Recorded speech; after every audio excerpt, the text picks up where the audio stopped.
Hey, karigin nang nga ako ilagay lang ko ng pamilya. Ito video na ganyan na. Nung pagkatahan ni kang danal pa no.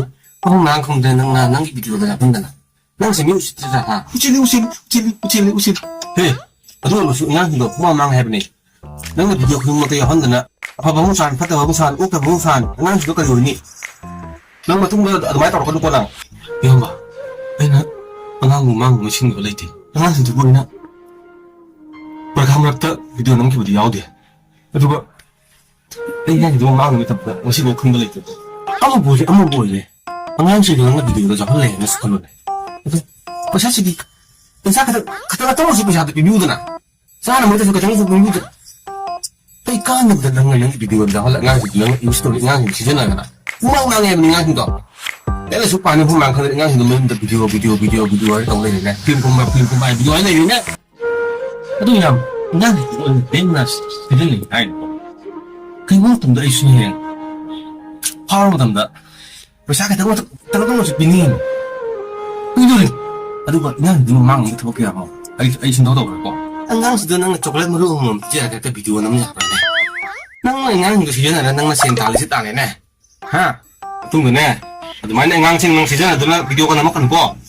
Kayak mau sarot, miknya nalayan nih. Ngang sih nang sih nang sin tali mai tali ni ha. Ai ngasi ora. Untuk mengawati teman video hal kamu kok. Oh iya mbak. Itu ndak budi. Ai kantara go entau lagi. Aduh bu.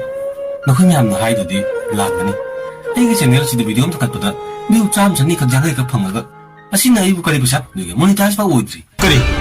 Monetize kari no view na kari no. Ai kan ta khang di.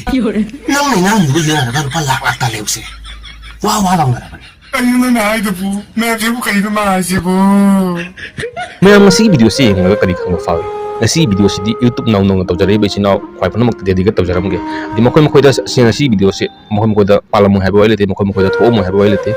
Ado ngasi ina si video si pe maram si di kana hang makhara na kali YouTube tagi pisa yam phangi ai khan ba kana mayam lai ba. Paisa si bu adu jam line phang ma ga di na khoi chak sai do ke tori ge. Mi khoi di chak sa ra pisa lak phal phangi ga no khoi khali bani na.